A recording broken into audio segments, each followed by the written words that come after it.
سلامونه ملګرو، دا د کامن وایس هغه عمومي صفحه یا ډشبورډ ده. په دې کې نن په یو بله برخه باندې خبرې کوو چې هغه چې د خپلواکه یا طبیعي وینا ده. خپلواکه وینا له دغه مخکیني شکل سره چې موږ تاسې کار کوو تفاوت یې دا ده چې اول تاسې خبرې کوئ، بیا له هغه نه وروسته موږ دا درپسې ټایپ کوو.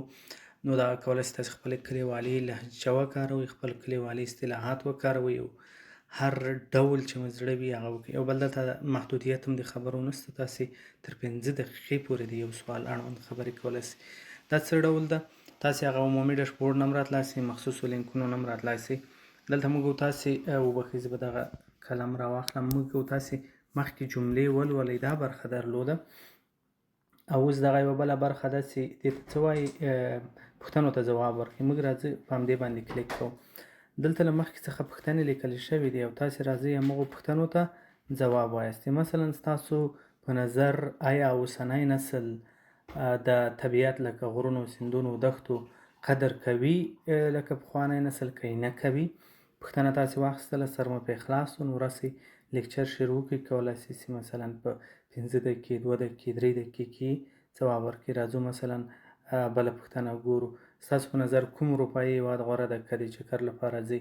کوم ځای ته به ځئ؟ دا پوښتنې معمولا ډېرې خلاصې پوښتنې دي او هدف دا شی نه ده چې مثلا تاسې په 1 دقیقه کې ځواب ورکړئ، بلکې یعنې مفصل ځواب باید ورکړئ. ستاسو په نظر کوم ډول سیاسي نظام د افغانستان لپاره غوره دی او ولې؟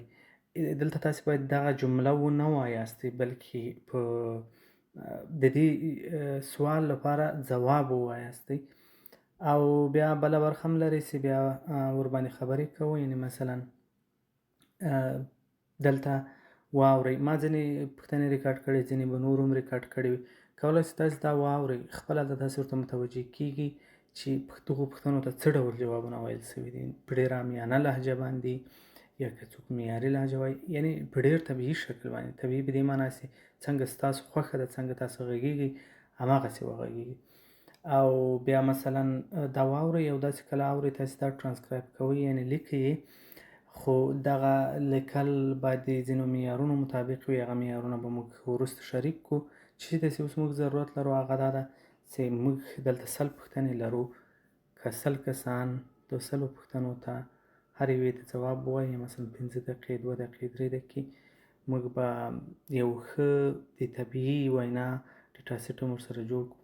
دا له مخکې څخه موږ پلان کړی و، کار ورباندې کړی و، ډسمبر کې تهیه شو او اوس عملا کار ورباندې کوو. هدف دا شوی چې له دغه مخکیني کار سره خلط نه شي، یعنې ګډ نه شي او موږ هغه برخه هم مخته یوسو او له هغه نه راوروسته بیا په دې باندې کار وکړو. تاسو ته ښې چارې